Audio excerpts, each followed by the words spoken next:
The Honourable Anna King. Well, thank you, Mr. Chairman. And I rise to speak in what I think is a very, very important piece of legislation being put through by this government that affects thousands of New Zealanders, and many of them have no idea of this government's agenda. I begin by saying, Mr. Chair, this enables the Minister to be able to sell off state houses when and where they want to. And the first state house in New Zealand was built in my electorate at number 12 Fife Lane, Strathmore. It was built along with quite a number of others to give housing, secure, warm, dry housing to New Zealanders who could not afford to buy their own home and probably would never be able to afford to buy their home, but they deserve the security of living in the home that they could call their own for as long as they needed it. That has been the basis of our state housing policy for as long as I can remember.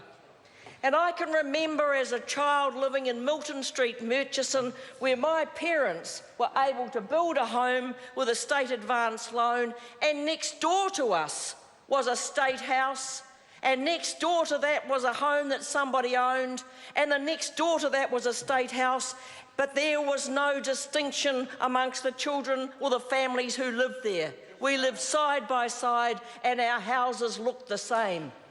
And there was no distinction between us. We played together, we were the same. But this government has made the people who live in state houses scapegoats. They are people who to them are worthless people. They got themselves in this trouble. Therefore, if they're in this trouble, we've got to get them out of these houses as soon as we can. And so what we are seeing now is a meaner approach to New Zealanders, a less compassionate approach. And it was brought home to me that the selling off of these state houses is going to have a huge impact, particularly on people who have lived in them for a number of years, who have brought up their children, have been on low incomes, and they've got the knock on the door. They've had Housing New Zealand come and tell them, your time's up. Right. Shift out. Find yourself in the private market. I had two come to see me on Monday. Men. They were two men come to see me. They were almost in tears. One has been disabled for many years and unable to work. He's got a very small 2-bedroom little apartment up in Beacon Hill Road in Miramar. He's been told after 17 years of living there, your time is up, move out. He's still a man that's unable to work because he is sick. Move out because we want your 2-bedroom little apartment. We're going to put you in a 1-bedroom apartment, but we've got none. And I note that one of the issues that Housing New Zealand say, or the government say, there are very few 1-bedroom houses.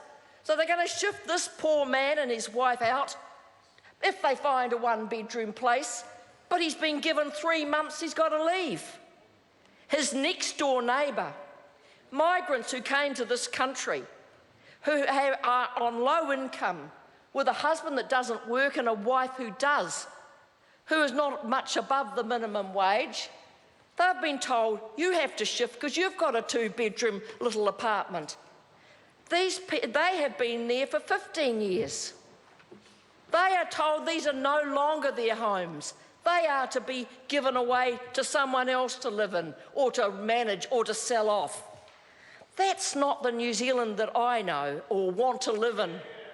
That is not the way we treat those who are not as lucky as us, who can afford to buy our own home. And I was very, very interested in the regulatory impact statement about this particular bill, because what it told us was that it was prepared by Treasury in a hurry. Right. It was prepared without impediment or delay because they want to be able to transfer state houses out of state ownership. It said there was a very short time frame for them to prepare the regulatory impact statement. That always annoys me, Mr. Chairman, Because if they don't have the time to work through Mr. Chairman, if they don't take the time to work through a policy properly, you end up making big mistakes. And what we find out from this regulatory impact statement, the proposals have been, I'm quoting Mr. Chairman, the proposals have been prepared in a short time frame to ensure they're in place to enable the transfer process. Not about whether it's been put in place for the good of the people, not being put in place because it's good policy, being put in place to enable the transfer process so they can get rid of the houses as fast as possible. They say there was very little public consultation on this policy at all. Why? They wanted to rush it through. And so the consultation was basically with Housing New Zealand. They say wide public consultation was not possible within the time frame of the process. So the process and the transfer were far more important to this government than the people who live in those houses whose lives are affected by the changes being made in this bill. I think that reflects on the government. Not all of them, there's some good people across there. I can see one or two over there. But what it does reflect is the prejudice and privilege of some of those who are running this government. The prejudice and privilege. The prejudice against those who live in state houses because they're not as good as them, and the privilege of being homeowners themselves. There can be, I see a member screwing up her nose, there can be no other explanation for wanting to treat people who are, by the very fact they're in these homes, our lowest income earners, people who are on benefits, people who are unwell, people who perhaps have never worked, and people who are now older in life. So I think we do have a meaner, nastier country from a meaner and self-interested government. And I have to say, Mr. Chairman, that we should be ashamed of this Parliament if we pass this bill. If we pass this bill, because I agree with Dennis O'Rourke, where is the rationale for this?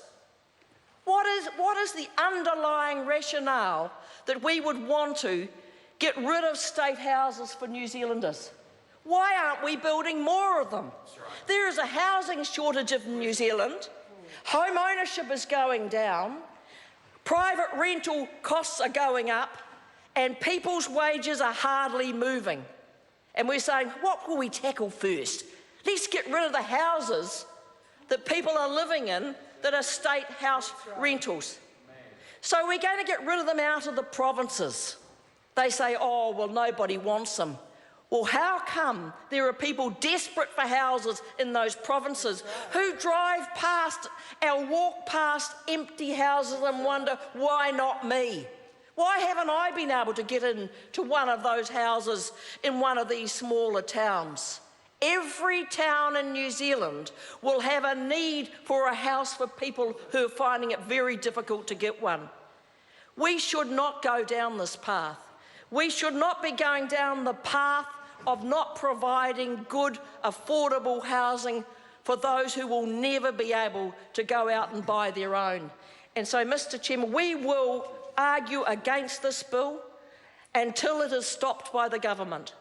We will argue as long as we can, because we do believe in a fairer society, one where the Kiwi dream can still live, one where people can own their own home or rent a home that's affordable, and know when they go home from their jobs or they go home from school, theirs is a safe, secure home, not going to be whipped out from under them by a government that has very little interest in their well-being at all.